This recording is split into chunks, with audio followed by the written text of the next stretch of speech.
Blood gushed forth from my elbow as I hurled over the handlebars, and my elbow collided with the concrete below. This is one of my precious memories from my childhood. I was out on a bike ride with my mom, and this is when I was just a little boy, and I was trying to impress her, so I tried to do a trick on my bike. Unfortunately, my front tire hit this enormous rock while I was trying to do it, and that sent me flying. I think it's so sweet and so precious because during that time, that's when my mom came rushing towards me ever so gently and taking a grocery bag that was made out of cloth and making a bandage for my elbow that was bleeding all over the place and taking me to the doctors to get it cleaned up and stitched. Now, these are some of the memories that come back to us, don't they, when we're thinking about our moms this Mother's Day. But you know, it's such a weird and unprecedented Mother's Day too, isn't it? Where so many of us are self-isolated or in quarantine, and we can't be with this person whom is one of the most important people in our lives. I love my mama, and a Zoom call just won't cut it for me. So it's a weird, unprecedented time for all of us, and some people, in fact, as well. This is just a reminder to them that maybe their moms aren't here anymore. Maybe they've gone to be home with the Lord. And so if that's you, then my heart and my prayers go out to you this Mother's Day. And I want to try and encourage all of us with a story from the Bible. And the story that I want to just very quickly talk about to you is the Book of Ruth. Now, if you're unfamiliar with it, that's okay. It's a brilliant book with these well-rounded, dynamic characters that are complex, and the narrative is one of tragedy and triumph with this incredible hope at the very end of it.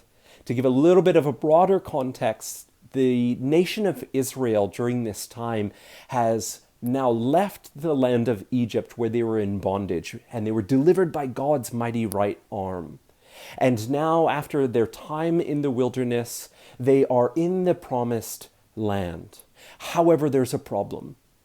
This nation that was characteristically faithful has now become faithless. They are a nation now that is just doing what is right in their own eyes. That's how the book of Judges ends in chapter 21, verse 25. They did what was right in their own eyes, and they were without a king. That's where the book of Ruth begins. And it begins at this rapid pace. So the three main characters in the story are Boaz, Naomi, and Ruth. And Naomi is married and has 2 kids. And because there's a famine where she lives in Judah, they need to go to Moab in order to get food.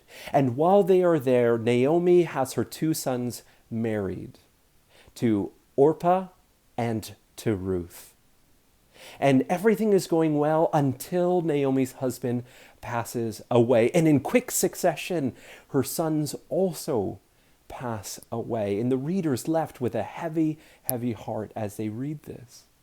As Naomi hears that now, back where she's from originally, now they have bread because now there's a famine over here, she decides to go home. And as she's deciding to go home, she tells her daughters-in-law, hey, you know what? You should go back to your families. You should go back home. Orpah reluctantly says, okay. But Ruth will have no part of that. She has this fierce loyalty to Naomi, this love, this unprecedented love for her. And in one of the most inspiring speeches given in all of the book of Ruth, but perhaps maybe all of the Old Testament, Ruth says this to Naomi: urge me not to leave you, or to turn back from following after you. For wherever you go, I will go. And wherever you lodge, I will lodge. Your people they'll be my people, and your God, my God. And with this backdrop of faithlessness, this is a bright star of faithfulness, where her loyalty to Naomi and her faithfulness to her, to never leave her nor forsake her. So she never leaves her, and she continues the journey back to Naomi's origin alongside her. Now, this is where the story gets really interesting. As they go back, they need to work for food, and Ruth has this extraordinary loyalty, but she also has this extraordinary work ethic. She's one of a virtuous character, a noble character. When Boaz is having a discourse with Ruth, he describes her in the same terms as the Proverbs 31 woman, the same sort of language in the original. It's absolutely fascinating to see. And as Naomi returns, and this is what I want to finish with, as Naomi returns, her friends say, "Hey, Naomi," and she responds by saying, "Don't call me Naomi," which means pleasant. She says, "Call me Mara," which means bitterness. I can't help but think that so many of us during this season are experiencing a similar sense of bereavement, of loss, perhaps of bitterness, as Naomi did. But in the midst of that, as my mom came to my aid and would not leave me, so Ruth comes to her aid and does not leave her. Now, let me finish with this last bit. Ruth is not only one of an extraordinary loyalty, she has this extraordinary work ethic, and she has this extraordinary love. I cannot help but think of a person who her character points to, one who also has an extraordinary loyalty, an extraordinary love. And that person is Jesus Christ. Ruth does whatever is necessary in this story to redeem Naomi and her family. Christ also does whatever is necessary to redeem his family, you and me. Ruth exhibits this extraordinary love and loyalty. Christ shows and demonstrates his love and loyalty to you and to me. How incredible is it that these mothers reflect the person of Jesus Christ.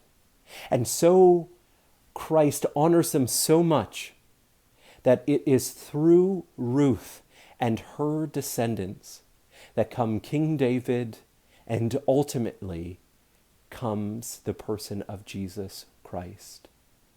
Birthed out of Ruth's faithfulness is the faithful one. Out of her loyal love comes Jesus Christ, the royal love. As we think about our moms and think about the scriptures this Mother's Day, I encourage you to read the Book of Ruth and be touched as it's touched me and thousands of other people throughout thousands and thousands of years. God bless you. Happy Mother's Day, and thank you for giving me a hearing.